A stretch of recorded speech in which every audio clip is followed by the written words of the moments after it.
Hey all you beautiful people, what's up? It's your girl Carla Jay, and today's video is all about veganizing one of my favorite dishes. So growing up, I used to eat this thing called Munggo or Balatong, and it's a traditional Filipino stew made from mung beans. And mung beans are a protein-packed legume grown in Southeast Asia, East Asia, and India. This stew is super yummy, super hearty, and feels like a warm welcome home. And I know mung beans may sound unfamiliar, but they're actually used in a lot of plant-based products found today, such as Just Egg and Beyond Meat. I'm really excited to show you this recipe, and I hope you all enjoy it. So without further ado, let's get on with it. So first things first, the soy sheets. Traditionally, this dish has chicharron or pork skins, but because I'm making this dish vegan, I'll be using soy sheets to mimic that texture. In order to get rid of the soy taste, you gotta soak them in a bowl of hot water for at least 30 minutes. Set them off to the side and forget about them until the very end. Now the mung beans. These tiny legumes absorb tons of water, and they may seem puny now, but by the end they will grow. I have a cup of uncooked mung beans that I'm adding to a pot with 4 cups of water. Bring your heat up to high till it comes to a rapid boil. While we're waiting for the mung beans, we can prep our onions, garlic, and tomato.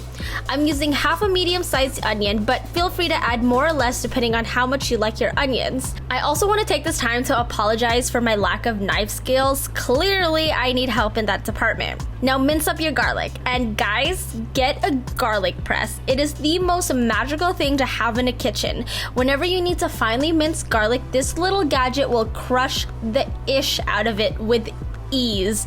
With the tomatoes, give them a rough chop, nothing too fancy. As mentioned, this dish traditionally has meat incorporated into the stew, but since we're veganizing this recipe, I'll also be using tofu in replace of the crispy pork. I'm using a block of extra firm tofu and slicing it up into small cubes. Make sure they're about the same size so they cook evenly. Don't forget about your mung beans. Once the water is rapidly boiling, drop the stove temp to low, add the lid, and let it simmer for about 45 to 50 minutes. In a separate pan, add some cooking oil of your choice and saute the garlic and onion together. This will add tons of flavor. Once the garlic and onion have been sauteing in the pan for about 2 minutes and your kitchen smells scrumptious, add the tomatoes to the pan. Mix these ingredients for about a minute and set them aside. On to the tofu. Add a little bit more oil into the pan and drop some pieces of tofu into the hot oil. Do not overcrowd your pan, otherwise the tofu may not crisp up. You could use an air fryer or bake them in an oven if you like. Fry up all your tofu pieces, season them with salt and pepper, then set them aside on some paper towels. Check up on your mung beans. When half the liquid has absorbed into the beans, add some soy sauce. This is a little more than a quarter cup of soy sauce, and I know this doesn't really look that appetizing, but trust me guys, it smells so freaking divine. Add your onion, garlic, and tomato mixture into the pot and give it a good stir. So here I have a package of kabocha squash. I was able to find this peeled, washed, and ready to go at my market, but if you can't find it pre-packaged, the squash looks a little something like this. Alrighty, kabocha, nope, not kombucha, squash. Alright, oh my, wow, okay, not a squash, my virgin eyes. Okay, filter food, filter food, much better. Okay, alright, this is beautiful, yep. Okay, yeah, okay, this is a kabocha squash, my friends. Here I dump about half the tray, but I end up using the entire package because this household loves kabocha. Place the lid back onto the pot and let the mixture continue to simmer on low for about 20 minutes or until the squash is fork tender. I'm going to add another cup of water into the pot, which makes the water count to 5 cups.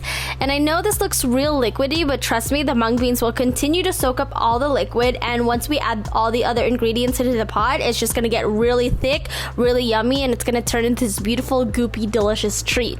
While that's happening, I'm going to work on the soy sheets. Drain the soy sheets and cut them into cubes. Do not forget to squeeze them of any excess water.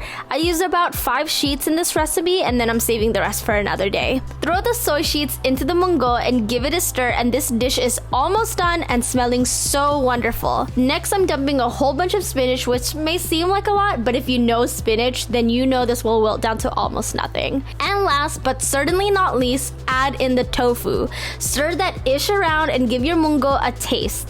The texture should be thick, it should be goopy, and taste so awesome. You can devour it as is or over some steaming white rice, which is how I like to eat it.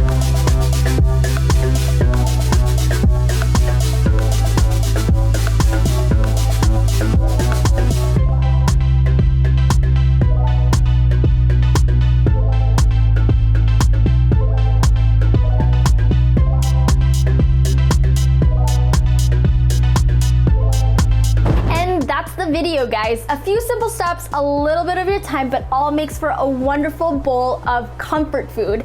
And to all my fellow Filipinos out there who are thinking about transitioning into a vegan lifestyle, let me tell you, it's still 100% possible to enjoy the foods you like, but all within a plant-based scope. I hope you all enjoyed this recipe, and if you did, please give this video a thumbs up, subscribe to my channel, and hit that notification bell, and meet me in the comments. Let me know what you think about this video. All of my socials will be linked in the bottom bar below, and I hope you all have a wonderful, wonderful day. Stay safe, wash your hands, wear your mask, and manifest good things. Bye.